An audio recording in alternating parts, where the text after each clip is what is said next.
నమస్కారం. నమస్తే అమ్మ. డాక్టర్ గారు, మామూలుగా మనం ఇండియాలో ఎస్పెషల్లీ ప్రెగ్నెన్సీ వచ్చాకనే విమెన్ గైనకాలజిస్ట్ని వచ్చి కన్సల్ట్ చేస్తూ ఉంటారు కదా. అలా కాకుండా ప్రెగ్నెన్సీ కంటే ముందు గైనకాలజిస్ట్ విజిట్ ఎంత ఇంపార్టెంట్ అండ్ ఎందుకు ఇంపార్టెంట్? ఇది వెరీ గుడ్ క్వశ్చన్ మా.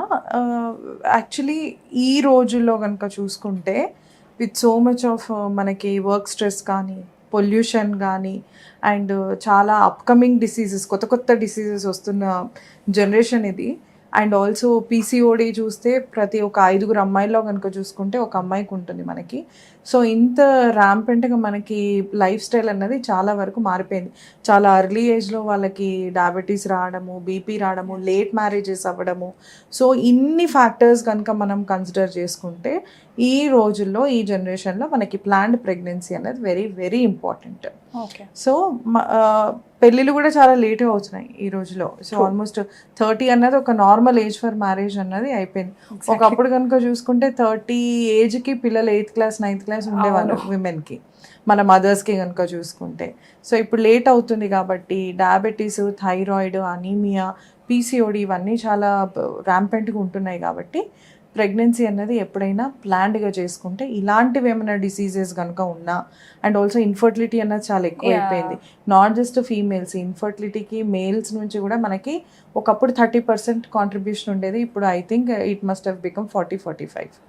సో ఇన్ని ఫ్యాక్టర్స్ ఉన్నాయి కాబట్టి మేల్ ఫీమేల్ ఇవాల్యుయేషన్, డిసీజెస్ అన్నవి ఒక ఇవాల్యుయేషన్ అన్నీ చేసుకొని planned pregnancy, not just in terms of health, మనకి ఫైనాన్సెస్ కానీ, సపోర్ట్ సిస్టమ్ కానీ, మన మెంటల్ హెల్త్ కానీ, ఇవన్నీ మనం పరిగణలోకి తీసుకుంటే కనుక ఒక ప్లాన్డ్ ప్రెగ్నెన్సీ అనేది వెరీ ఇంపార్టెంట్. సో దానికి ప్రెగ్నెన్సీ కావాలి అన్న థాట్ వచ్చినప్పుడే వెంటనే వచ్చి ఒకసారి బోత్ పార్ట్నర్స్ ఒకసారి వచ్చి ఇవాల్యుయేట్ చేసుకొని వాళ్ళు ప్లాన్ చేసుకుంటే వెరీ గుడ్. ఇందాక మీ డిస్కషన్లో అన్నట్టు మెంటల్ హెల్త్ కూడా ఒక ఫ్యాక్టర్ కదా. ప్రెగ్నెన్సీకి మెంటల్ హెల్త్ ప్లానింగ్ అంటే మనం కొంచెం ఎంత స్ట్రెంగ్త్ అవన్నీ చూసుకోవాలి అంటే ఏ రకమైన జాగ్రత్తలు తీసుకోవాలి?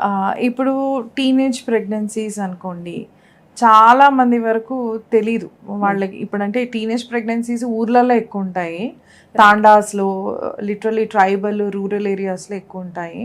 సో మనం చెప్పేది జనరల్గా మాట్లాడుకోవాలి. అండ్ అర్బన్ దాంట్లో కనుక చూసుకుంటే 30sలో ప్రెగ్నెన్సీస్ అవుతున్నాయి. So 2 extremes. సో ప్రెగ్నెన్సీ వచ్చినప్పుడు మనకి ప్రొజెస్ట్రాన్ అన్న హార్మోన్ ఒక 1000 times పెరుగుతుంది అనమాట మన బాడీలో, some thousands of times. So దానివల్ల కొంచెం మన బాడీలో ఫంక్షన్స్ అన్నీ స్లో అయిపోతాయి. మనకి గట్ మొటిలిటీ తగ్గడము, అంటే పేగులు కదలిక తగ్గడము, కాన్స్టిపేషన్ రావడము, మనకి యూరిన్ కూడా కొంచెం ఊరికే రావడము, అది that is because of the growing uterus అట్లా జరుగుతుంది. ఇంకొకటి కొంచెం మన హీమోడైనమిక్స్, బ్లడ్ సర్క్యులేషన్లో కూడా మార్పులు రావడము, ఇవన్నీ జరుగుతాయి. దీంతో పాటు మనకి బ్రెయిన్లో కూడా కొంచెము మూడ్ స్వింగ్స్ అనేవి జరుగుతూ ఉంటాయి అన్నమాట. కొందరికి డిప్రెషన్ ఉంటుంది, కొందరికి అది సైకోసిస్లోకి కూడా వెళ్తుండొచ్చు. ఇంకా డెలివరీ తర్వాత స్ట్రెస్ హ్యాండిల్ చేయలేక అది సైకోన్యూరోసిస్లోకి కూడా వెళ్తుండొచ్చు అనమాట. చాలా దీనికి ఎక్స్ట్రీమ్స్ ఉంటుంది. From minimal mood changes to depression to psychoneurosis వరకు వెళ్తుంది అనమాట. సో ఇది మనకి ఒక్కొక్కరిలో ఒక్కొక్కలాగా ఉంటుంది. కొందరికి జస్ట్ మూడ్ చేంజెస్ తోటి పోతుంది, కొందరు they get into depression. ఏంటంటే ప్రెగ్నెన్సీ అన్నది తను ఒక్కతే లీడ్ చేయాలి అందులో కనుక. If husband is not showing enough partnership in that journey, then also they get into depression. Support system లేకుండా డిప్రెషన్లోకి వెళ్తారు. ఇప్పుడున్న జాబ్ స్ట్రెస్లో, ఫైనాన్సెస్లో, జాబ్ సెక్యూరిటీ లేక కూడా డిప్రెషన్లోకి వెళ్తారు. అంటే నేను నా ఓపీడీలో చూసేది ఇది ఎక్కువగా. అండ్ ఆ డెలివరీ తర్వాత ఇప్పుడు ఎక్కువ ఎవరిలో చూస్తున్నామంటే ఇన్ఫర్టిలిటీ అయ్యి ట్విన్స్ వస్తూ ఉంటాయి కదా. ట్విన్స్ అయ్యాక ట్విన్స్లో ఉన్న కాంప్లికేషన్ ఏంటంటే ప్రీటర్మ్ కానీ, అనీమియా కానీ, బీపీ కానీ, షుగర్ కానీ, ఇవన్నీ ట్విన్స్లో చాలా double the chances of risk అనమాట.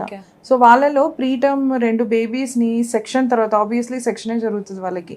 చాలామంది 90% of the twin gestation will end up in section. So వాళ్ళకి ఆ 2 బేబీస్ని ఒకేసారి హ్యాండిల్ చేసుకోలేక, నిద్ర లేక, I see mother going into lots of depression. And also ఈ రోజుల్లో relationships are very fragile. Correct. Because of both parties being financially independent. ఎక్కువ కొంచెం సపరేటెడ్ అయిన మ్యారేజెస్ అట్లాంటివి చూస్తూ ఉంటాం. So more chances of separation during the course of pregnancy. So women ఎక్కువగా సింగిల్గా ఉండడము, తను Okay. మొత్తం హ్యాండిల్ చేసుకోలేకపోవడము, పార్ట్నర్షిప్ అనేది మిస్ అవ్వడము, సో ఇలాంటివి ఈ అర్బన్ కమ్యూనిటీలో నేను ఎక్కువగా చూస్తున్నాను. Okay, so these are the most common అంటే మెంటల్ హెల్త్ ప్రాబ్లమ్స్. సో అంటే మనం ఎంత ఫైనాన్షియల్గా ఇండిపెండెంట్గా ఉన్నా ఈ ప్రెగ్నెన్సీ అన్న జర్నీలో పార్ట్నర్షిప్ అన్నది వెరీ ఇంపార్టెంట్, సపోర్ట్ సిస్టమ్ అన్నది very important. So one has to be mentally strong. ఒకవేళ మీకు ఆల్రెడీ ఎగ్జిస్టింగ్ ఏమైనా డిప్రెషన్, మానియాక్ అట్లాంటివి any sort of psychiatry problems ఉన్నా కూడా మీరు ప్రెగ్నెన్సీ రాకముందే మీ సైకియాట్రిస్ట్ని కలిసి మందులు ఏమైనా మార్చుకునే పని అయితే మార్చుకొని ఏవైతే ప్రెగ్నెన్సీ ఫ్రెండ్లీ మందులో అవి మీరు ప్రిస్క్రైబ్ చేయించుకొని ఒక ప్లాన్డ్ ప్రెగ్నెన్సీ చేయించుకుంటే బెటర్. మీకు ఎప్పుడు ట్రిగ్గరింగ్ ఫ్యాక్టర్స్ రావచ్చు. కొంచెం డిప్రెసివ్ డిజార్డర్ ఉన్న వాళ్ళకి ప్రెగ్నెన్సీ అనేది it can be an aggravating factor. Pregnancy aggravating factor అయితే తర్వాత డెలివరీ ఇంకా అగ్రవేటింగ్ ఫ్యాక్టర్. వాళ్ళ స్ట్రెస్ని చాలామంది వరకు హ్యాండిల్ చేయలేరు.